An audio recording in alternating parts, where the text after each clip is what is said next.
Hi everybody. Happy Friday to everybody.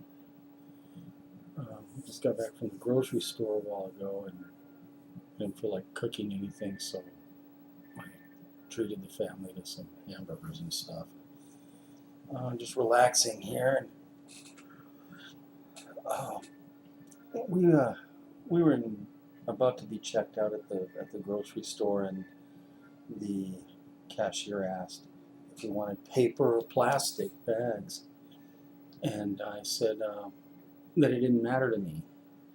And so the sacker started putting stuff in plastic bags, and I asked the cashier, I said, hey, does me not caring whether I get plastic or paper bags make me bisexual? And she thought that was pretty funny. Um, the past couple of days, um, I've been looking at stuff on the internet. Some of the stuff I was looking at, made a video about it yesterday about whether or not Watchtower uh, still professes to uh, be granted an audience with the U.S. president and other world leaders to give them the good news of the kingdom. And in my research, I've come across different kinds of things, and um, I would pick up on something and I'd put it in the back of my mind and then go back to it later. And a lot of it has to do with the way that Watchtower demonizes people who don't believe the Watchtower way anymore. And it doesn't really matter how you leave the organization. The idea is that you have left. And they slander us. Not all of us, because some of us fit the bill.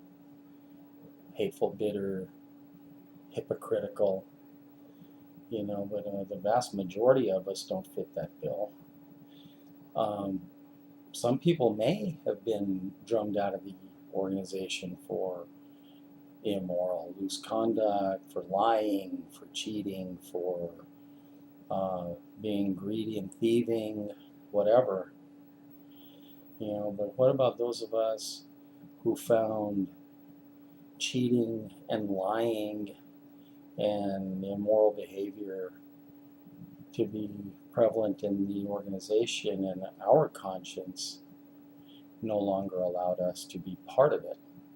And we carry the stigma um, that other JWs lay on us as being hypocritical, immoral, uh, hateful, bitter people. I have to admit that when I first caught wind of all the BS that the Watchtower teaches and lies about, and all the nasties and uglies that come with uh, waking up to the truth about the truth, I was pretty bitter and angry myself, but that's not the nature of my personality. And after I got over the initial shock, I actually have been transformed into something different over time. And I think that's probably true for a lot of the people out here that no longer subscribe to the Watchtower way of thinking and dealing with life. Um, Part of what I've noticed is, I haven't written a disassociation letter, and I haven't been disfellowshipped. All I have to do is not go to meetings. My wife, she's quite ill. She's been bedridden for the better part of a couple of 3 years now, and is unable to go to meetings and is unable to go out in the precious field service, and she hasn't done so in ages. But now she has even more of a reason not to, because she's really quite ill now too. And her family are rabid JWs, and they pretty much shun the both of us. You know, it's just amazing to me that all you have to do is not show up, and they feel like they're empowered to uh, lay a judgment on you, or at least mark you. And what the hell is marking anyway? You know, it's just another way of, I just use that as another word for judging. It's, Watchtower likes to play semantics, play word games, and get around whatever is commanded or whatever the Bible commands us not to do, so that they can get away with doing it anyway. But I'd like to put the JWs on notice out there. Don't believe everything Watchtower tells you. Most of us apostates out here are not out to get you. We're not hating you. We're not plotting against you. I love each and every one of you, even though I may not know you.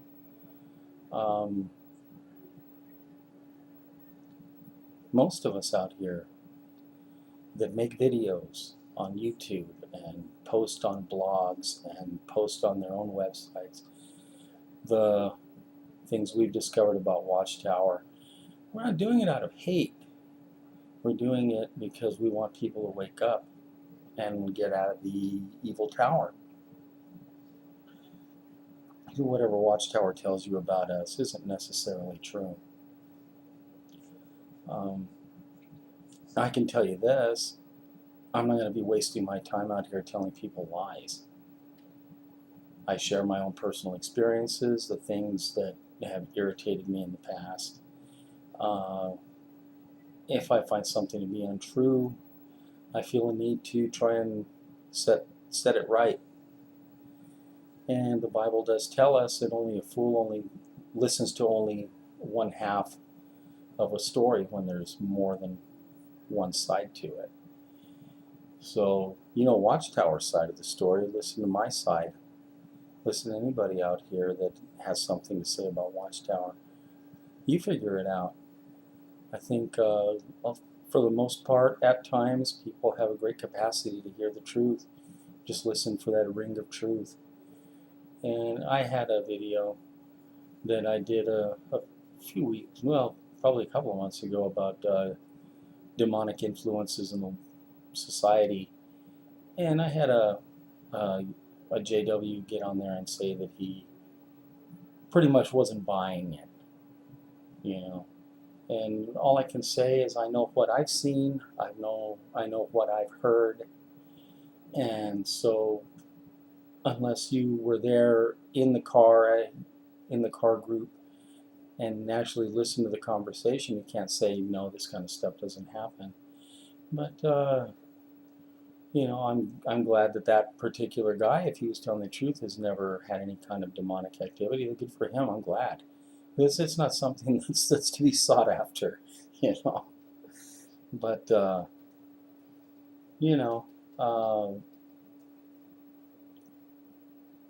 if you're a truth seeker, you have to be willing to listen to all sides of a story, and don't be blinded.